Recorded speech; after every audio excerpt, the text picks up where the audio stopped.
Morning briefing. We'll see how this goes. You can just give feedback on the time of day. Okay. I have several announcements for you today. To begin, I know many of you and the American people are interested in the news coming from Johnson & Johnson's trial data. The president is encouraged by positive data on a potential new vaccine. He also knows that this is just new data, and now is the time for the FDA to do its job of evaluating the safety and efficacy of the vaccine.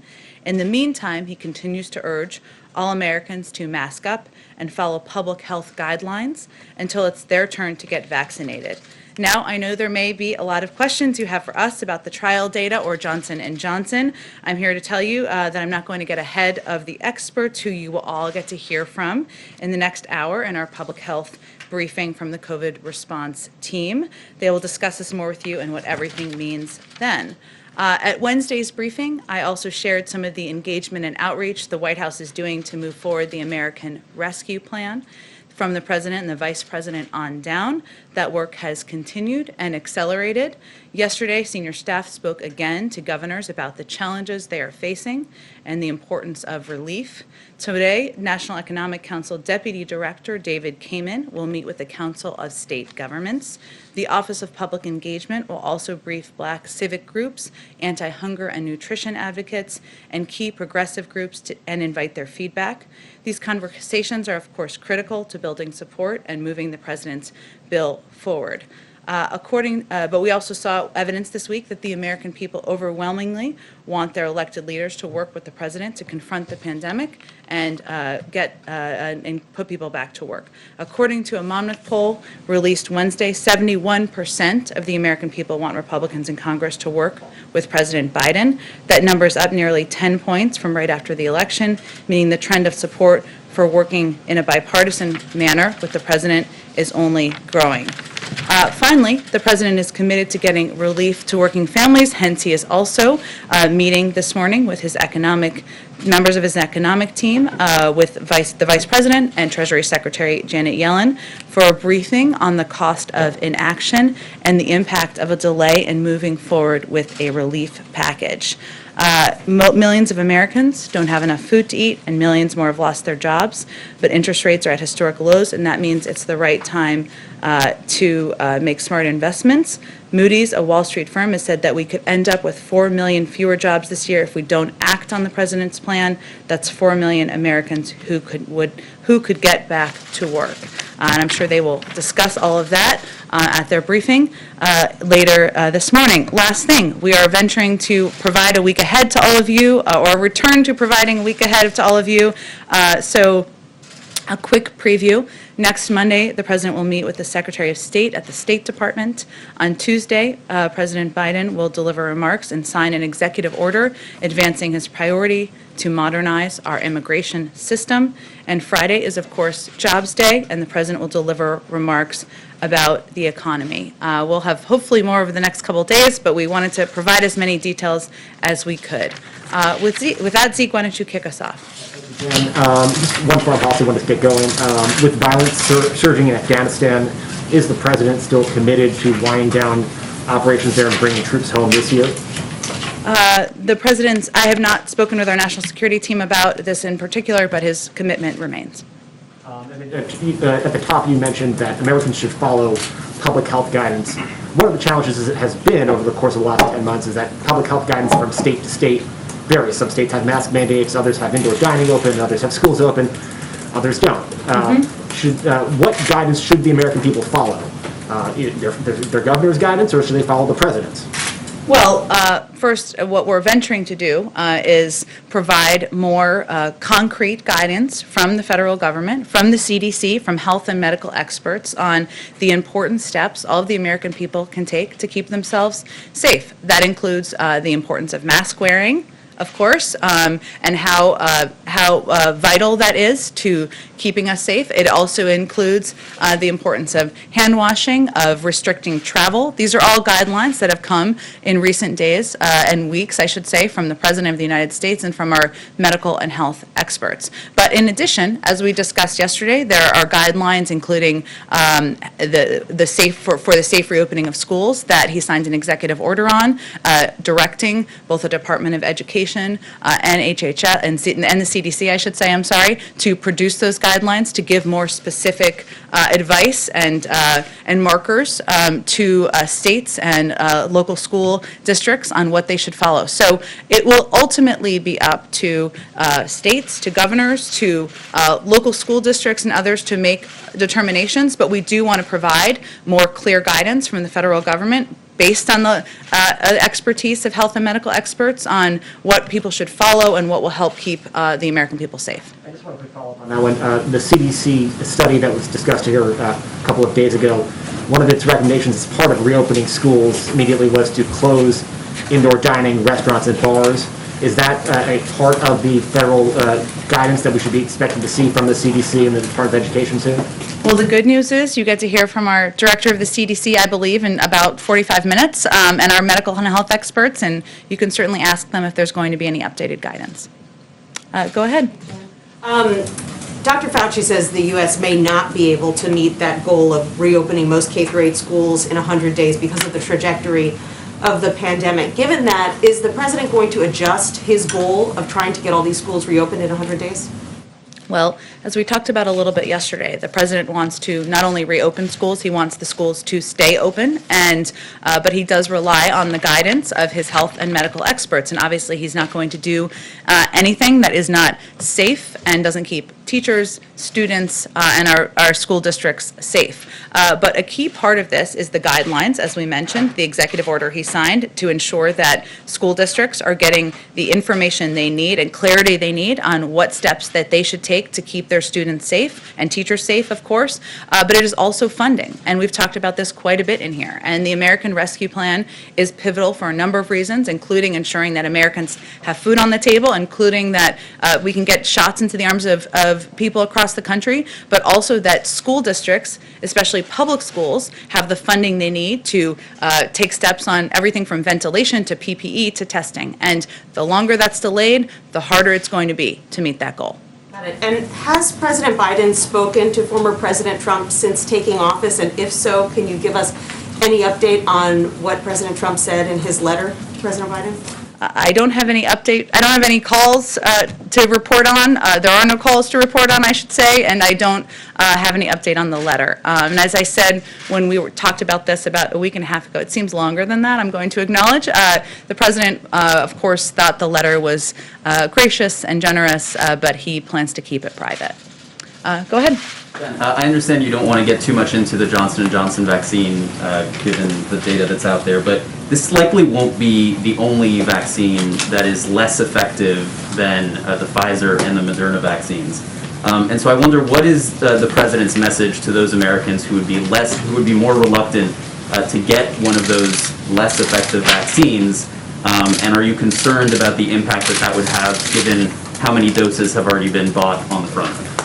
Well, first, when the president announced his plan earlier this week to ensure we have enough vaccines to give every American 2 shots by the end of the summer with the purchase of Moderna and Pfizer vaccines, he was doing that without the need for additional vaccines approved. Obviously, if additional vaccines, Johnson & Johnson or any others, go through the FDA approval process, that's a positive step, right? No doubt about that. But he purchased these large orders for vaccines that we'll have by the end of this summer to get into the arms of Americans to ensure that we would be able to do that even without any of those steps moving forward.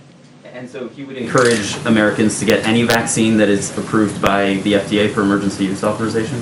Well, again, we're not going to get ahead of the FDA. I'm not suggesting you're asking that, but we'll rely on our health and medical experts to advise if there are additional vaccines, if and when, I'll be optimistic, that are approved by the FDA and how that will impact our vaccine distribution plan. And secondly, on the coronavirus relief bill, in his first month in office, President Obama traveled to a number of key states to drum up support for the Recovery Act.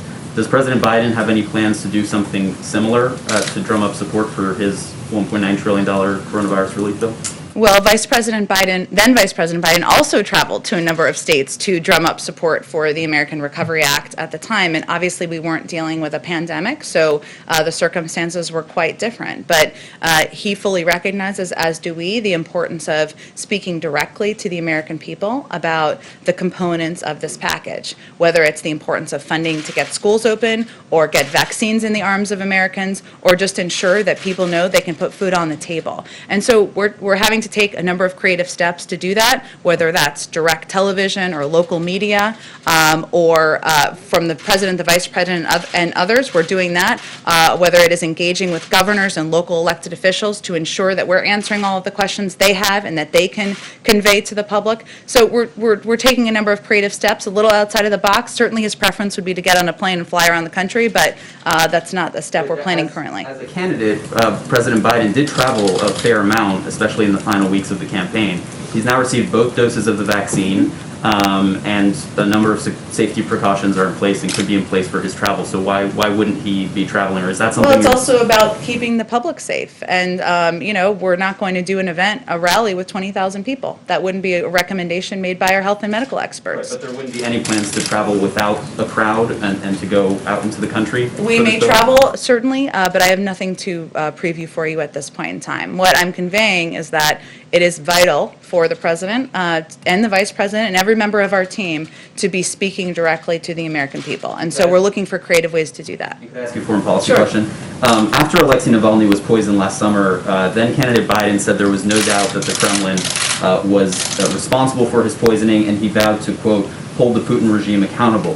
This week you told us that the president conveyed his concerns to President Putin, but he hasn't yet taken any action to hold Russia accountable. So I wonder, does President Biden hold President Putin directly responsible for the poisoning of Alexei Navalny? And if so, why hasn't he yet taken sanctions action to punish Russia for its actions? Well, first, the president spoke with President Putin earlier this week, as you know, and he did not hold back in his concerns about a number of the actions of the Kremlin and of the Russian government. But there is a review underway that we have spoken about a bit in here by our national security team, and we'll let that review carry forward. That includes the SolarWinds breach. It includes the poisoning of Alexei Navalny. It includes I'm kind of losing my thought here, but it includes a number of steps, a number of concerning actions they've taken. We want that review to carry forward and to be completed, and the president always reserves the right to respond in the manner of his choosing and at the time of his choosing. Does he hold President Putin responsible for the attempted assassination of Alexei Navalny? We're going to let the review carry forward, and then I'm sure we'll have more to say about it at that point in time. Go ahead. Thank you, Jen.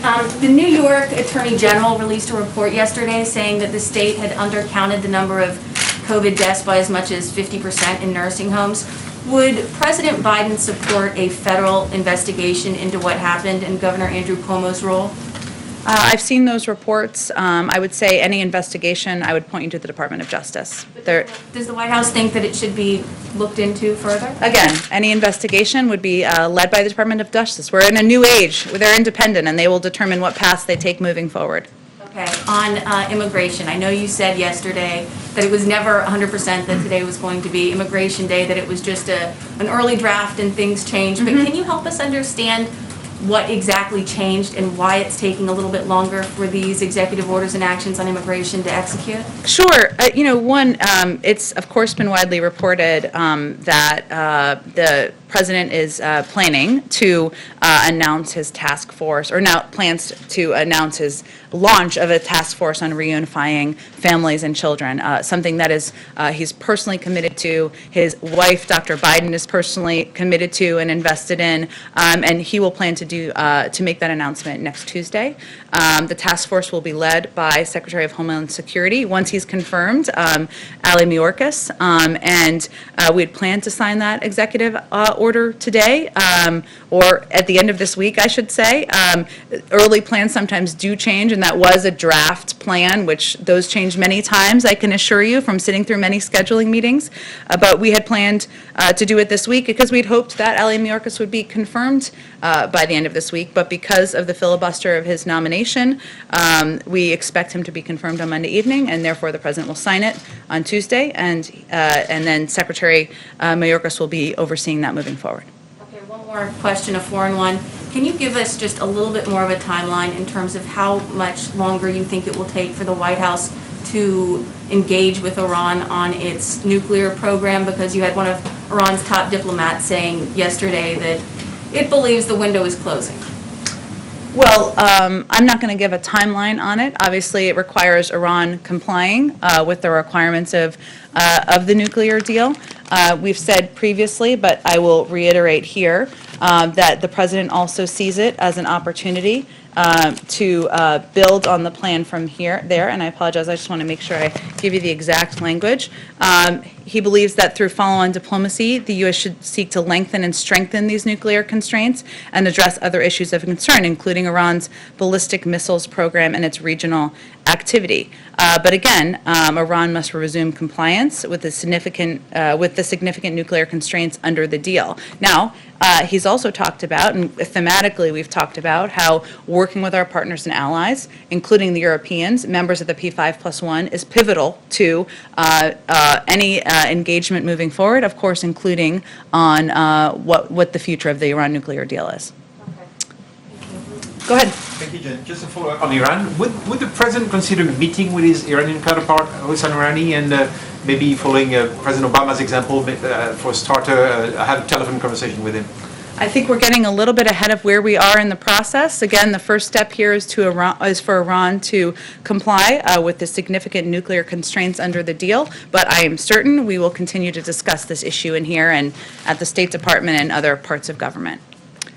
Go ahead. Steve Holland. Oh, hi. I didn't even recognize you with your mask for a second. Just to follow up on Jeremy's question, Yes. did President Biden specifically call on President Putin to release Alexei Navalny?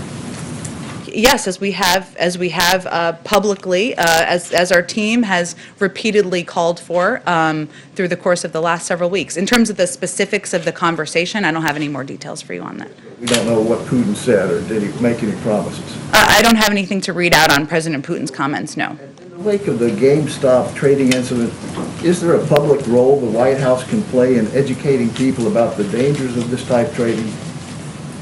Well, Steve, I know the SEC issued a new statement earlier this morning, or just before I came out here, and I'd certainly point you to that and others to that. And we, of course, respect the role of regulatory agencies. They are closely monitoring the situation, but it's under their purview at this point in time. And I guess part of our education can be conveying to people that the SEC is the regulatory body that would oversee this and can speak to it further.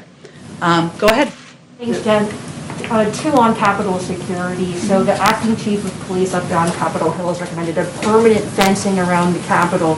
I was wondering if the Biden White House or President Biden himself has any thoughts on this, if permanent fencing is the right answer, or does it project the wrong picture to the American public?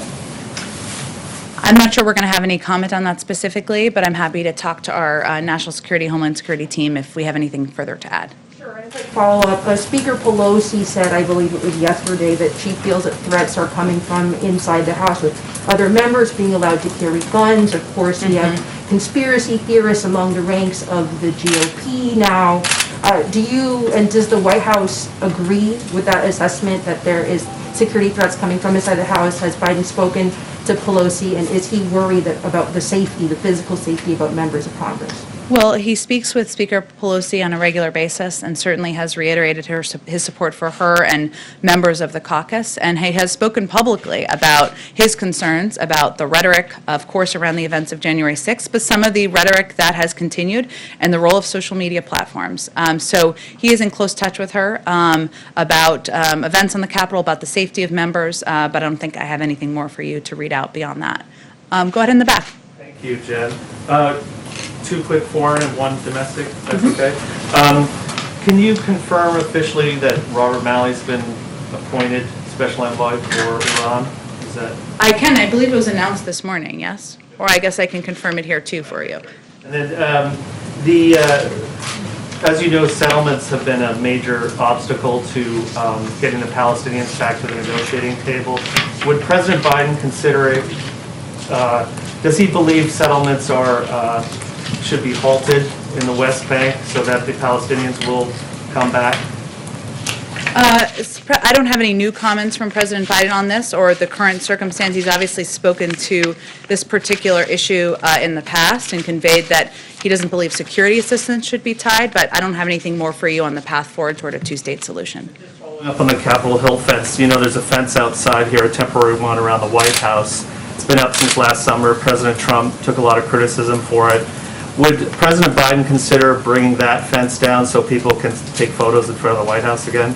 Well, I think we'd all like that, including members of my family and people in Washington. But I will talk to our security team and see if there's anything further to convey to all of you. Go ahead. As you guys are thinking about the task force to reunite the parents and the separated children, what are you sort of learning about the scope of that challenge?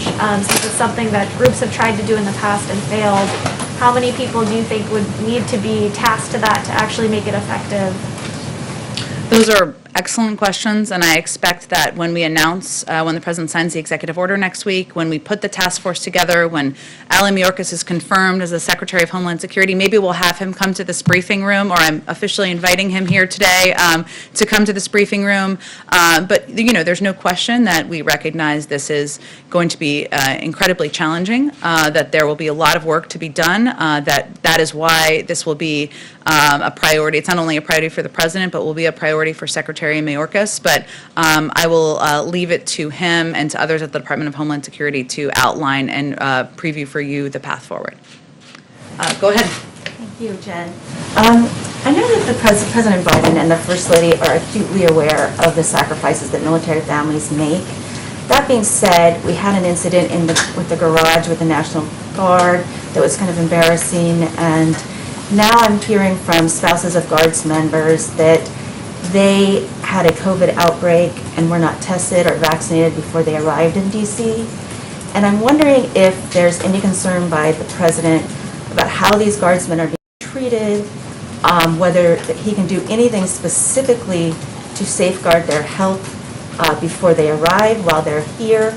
Can he get vaccinations to and testing to governors specifically for the purpose of providing some health safeguards to these soldiers? Well, as you noted at the beginning of your question, but I would just reiterate the role of the National Guard, and I've spoken to the President about this directly, and the incredible sacrifices they make is something that is personal to him, given his family connection to the National Guard.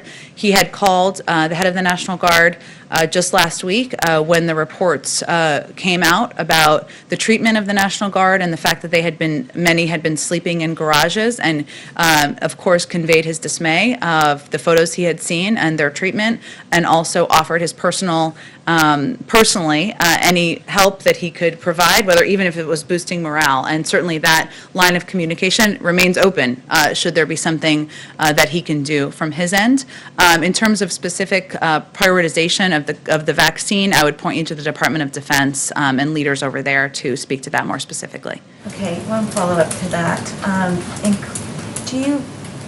On the question of Nancy Pelosi, Speaker Pelosi's concern about the enemy within, has the President been briefed on such a threat?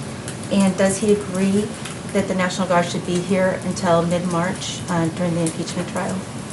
I'll speak to Liz Sherwood-Randall and our Department of Homeland Security, our Homeland Security colleagues here to see if there's more specifics we have from our end, but I would point you to the Department of Defense and the National Guard team otherwise. Question is on print cooler from Sure, a reporter from WUSA. The reporter asks, I've learned that the IRS employees nationwide are having telework suspended. They're all being called back into the office. This despite an OMB directive issued Tuesday ordering federal agencies to only allow 25% capacity in federal buildings. If IRS employees have been doing telework successfully, why is now the time to bring them all back into the office? Is that safe? I would point you to the Department of Treasury where the IRS is located for any further comment on that. Go ahead. Oh, sorry, I'll come to you next, too. Jen, just on the Defense Production Act, you've been asked a few times in these briefings about any specific instances of the Defense Production Act being used. Yesterday, the Chief of Staff, Ron Klain, suggested that it was being used as it relates to the production of N95 masks.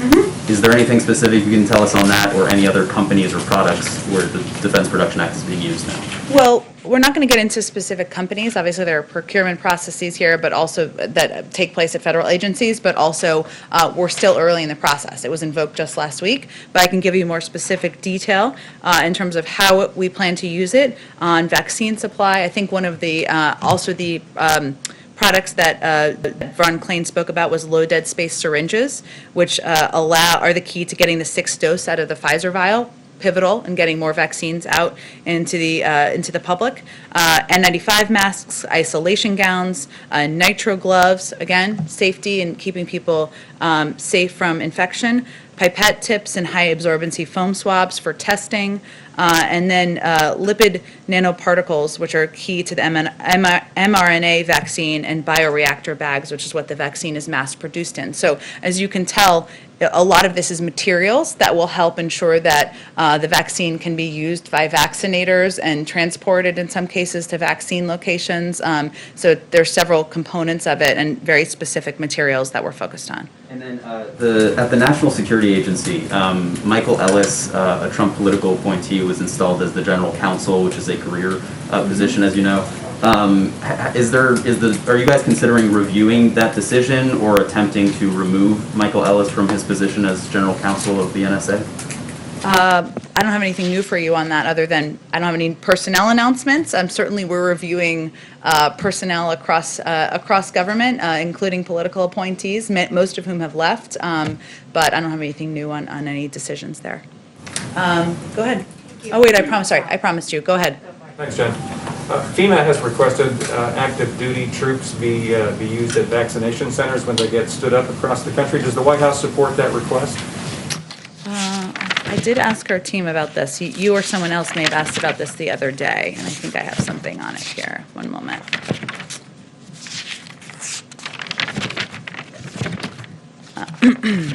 Thanks for your patience. Lots to say about COVID, no doubt about it. So, let's see. Let me talk to our team about it. You know, I know I've seen that request from FEMA. Obviously, part of our objective is ensuring that we have vaccinators on the ground. I know that's not what you're asking about, but also the ability to move materials and move vaccines. So we are tapping into any resource we can, but it's more predominantly focused on kind of a health and medical core, and that the ability to get those people into communities. But I will check with our team and get you something more specific. Just one on double masking. There's been some increased discussion about that publicly. We've seen pictures of the president double masking and those around him. Is that a personal preference, or has he been advised by his medical advisors to do that? Well, you're going to talk to the medical advisors in just the next 15, 30 minutes, whatever the time is, and you can ask them more specifically. There hasn't been specific CDC guidance. As you have probably seen, Dr. Fauci spoke to this, I believe, in the last couple of days and said it was common sense or made sense. I can't remember exactly how he phrased it, but there hasn't been additional medical guidance given. I've been around the president where he's been wearing one mask. I think obviously he abides by the health and medical advice. Sometimes, not to get too detailed, but it looks like two masks sometimes because we put the N95 one on. And it's a little bit more comfortable to have this one on top of it. But I would encourage you to ask the health and medical team during the call that's coming up. Go ahead. Did the White House have advance notice of the Johnson & Johnson results, and did that affect the White House's decision to go ahead and purchase 200 million doses from Pfizer and Moderna? No, the decision was made to purchase the Pfizer and Moderna doses to ensure that we had enough doses to give 2 shots to Americans by the end of the summer. And we did our planning without the need for an additional vaccine to go through approval. Now remember, even though we saw the news this morning, it hasn't gone through FDA approval yet. We don't have a timeline of when that will happen. We leave that to the FDA. Go ahead. Thank you. A couple questions on the economy, starting with China. Former President Trump signed a phase 1 trade deal with Beijing. does President Biden consider that deal still to be in effect, and does he expect China to meet its commitments under that deal? The national security team, the newly confirmed Secretary of State, President Biden, are all reviewing all aspects of our national security approach, including certainly our relationship with China. We are focused on approaching that relationship from a position of strength, and that means coordinating and communicating with our allies and partners about how we're going to work with China. It means strengthening our economy at home. And it means, determining the best path forward to address a range of issues, not just economic, but strategic, and also security. Again, everything's under review, but I don't have anything for you on the China relationship. Sorry, to clarify, so it is still in effect as the past administration left it off? Well, again, everything that the past administration has put in place is under review as it relates to our national security approach, so I would not assume things are moving forward. We are just reviewing what the path forward looks like and doing that, again, from a position of strength, which means coordinating with our allies, members of Congress, and making a determination before we engage further. Go ahead. Sergeant, can you confirm the Politico story about the president warning his family members to avoid any conflict of interest with his presidency and their business ties? Well, I'm not going to get into private conversations between the president and his family members. We all have lots of conversations with different family members, I'm sure. The president is committed to ensuring we have the most ethically vigorous administration in history, and that includes restrictions on how his image can be used, and that is something that he's conveyed publicly and privately as well. So let me just reiterate the policy for all of you, which is, I think, maybe your next question, or I'll just reiterate it proactively. It's the White House's policy that the president's name should not be used in connection with any commercial activities to suggest or in any way that could reasonably be understood to imply his endorsement or support. He's issued the farthest-reaching executive order with respect to the ethical commitments required of his appointees ever, and is very proud of it. And that's something that he is committed to conveying to anyone it applies to. Let me just get to a few more in the back. Go ahead, all the way in the back. Thank you very much. Does President Biden endorse the characterization of genocide concerning the Chinese treatment of the Uyghur minority? Yes, Secretary Blinken, I almost called him President Blinken, I'm giving him a bit of a promotion. Never know. He spoke about that during his confirmation hearing, so I would certainly point you to those comments.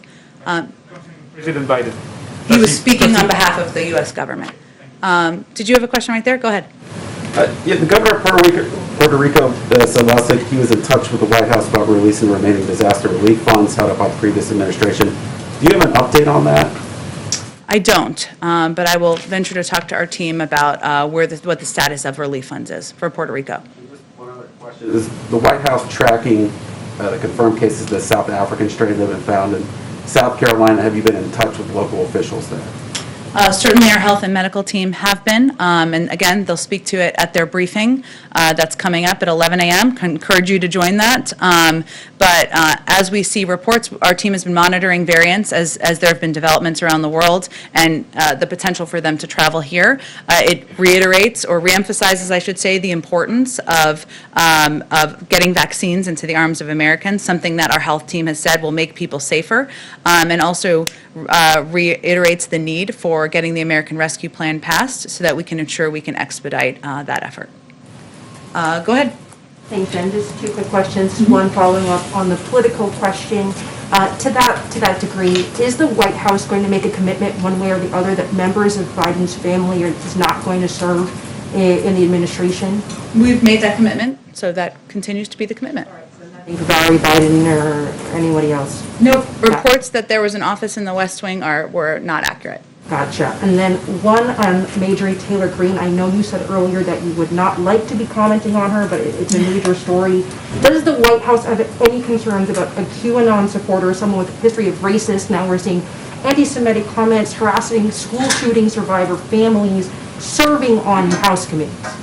Well, I think the reason I conveyed that is because we don't want to elevate conspiracy theories further in the briefing room. So I'm going to I'm going to leave it at that. And we'll leave decisions about committees to members of Congress, and we've certainly seen Speaker Pelosi speak to that. Go ahead. Thank you. 24 Republican senators sent a letter to President Biden yesterday requesting a meeting after some of the executive orders and actions targeting the domestic energy sector.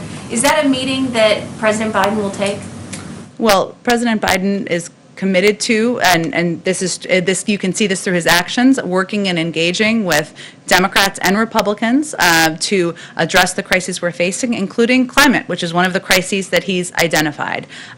We don't have no plans for a meeting of that kind that I can read out for you at this point in time. Sounds like a lot of people to be in a meeting during COVID too, but he is certainly engaged on an individual basis with leaders in the Senate, members of Democratic and Republican senators, and they can certainly raise any concerns they have through that means. And one more question, and apologies if you answered this in response to Steve's question, but I just want to be clear here.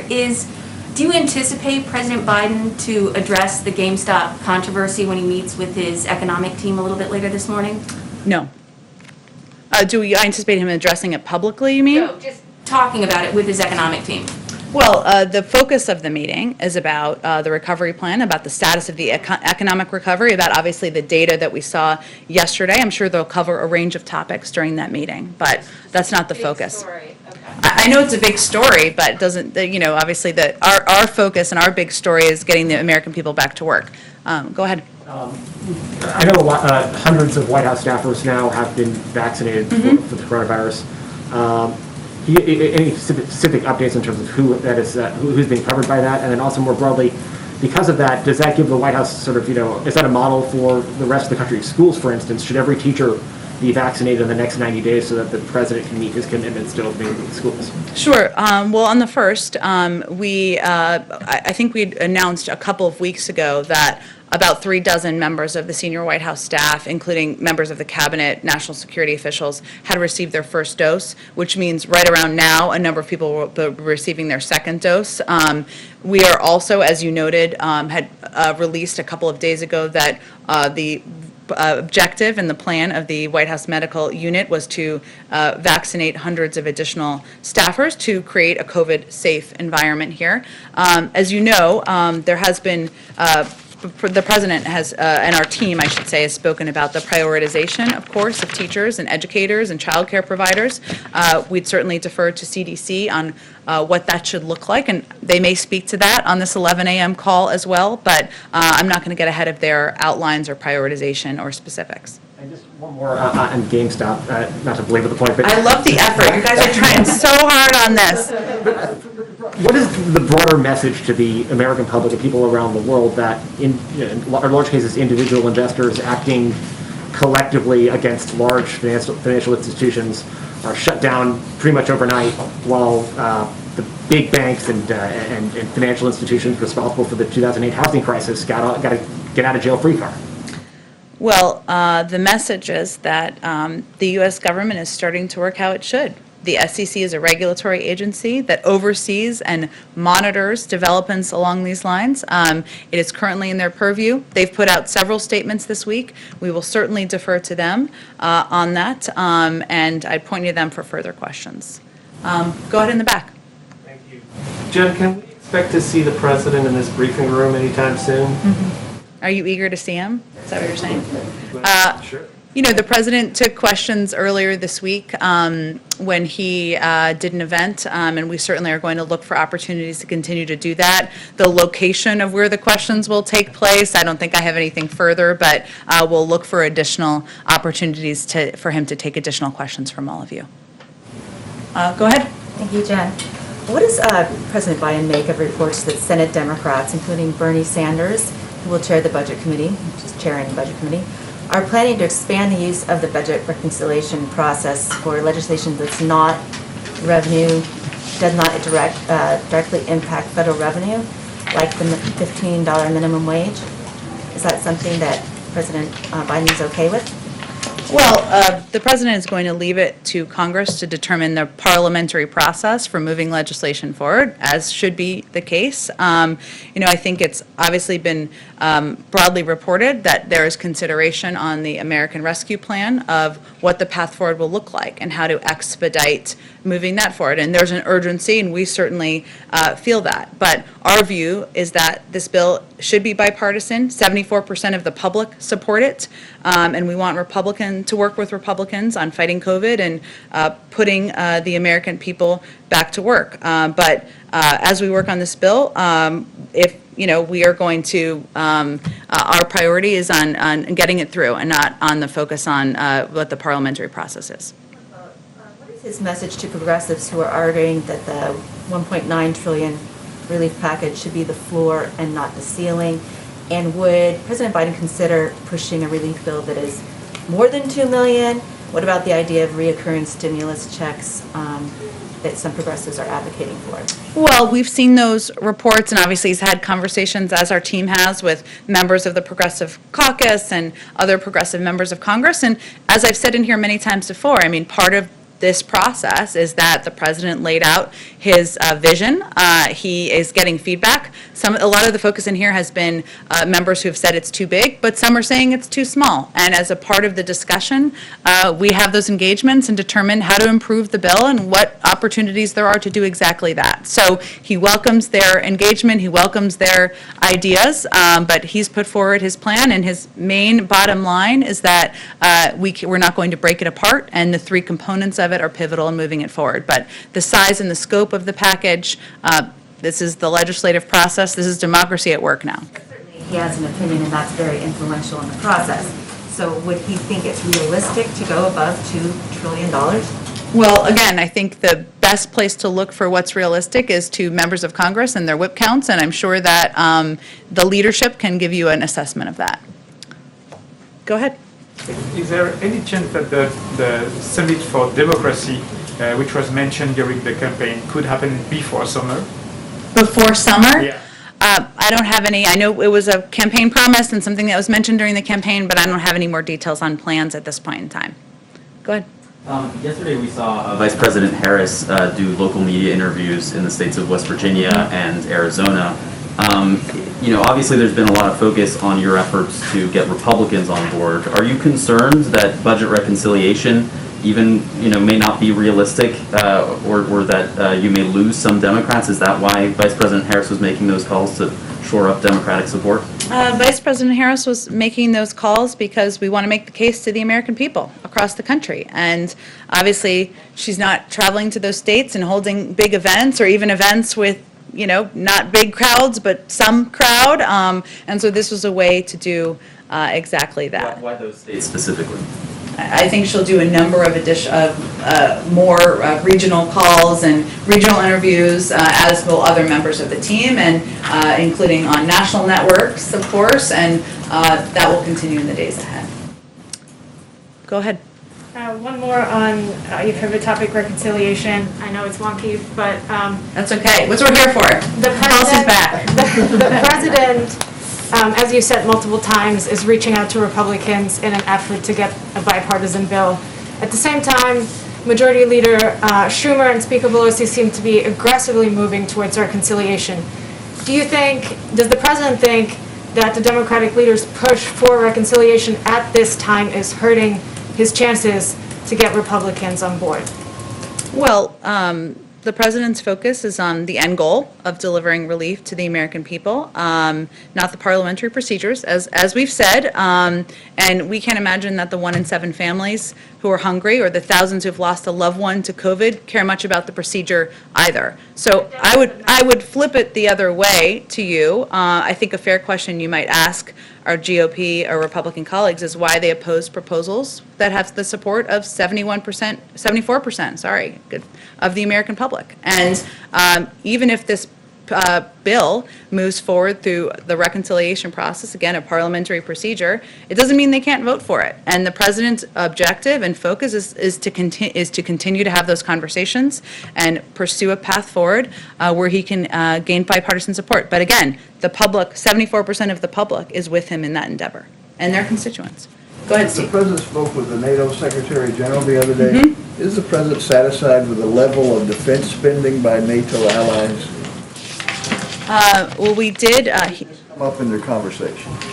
I know we put out a readout of that and a fun video, if I may note, of his conversation with the UN Secretary General. He had spoken about the importance of NATO allies and partners, making that, playing the role and contributing their fair share when he was vice president. That remains his commitment, but I don't have any more detail of the call than what has already been read out. Thank you, guys. Have a great day. Oh, let me do one more thing. So it's important to me, but also to the president, that everybody know everybody on the press team. So I'm just going to embarrass TJ, who you guys all know, and Corrine, who are two deputies in the press office, Principal Deputy Corrine, Deputy TJ, who you all should know, the public should know. They're going to be pivotal faces, and they play an important role. So thank you, everyone. Have a great Friday. Thank you.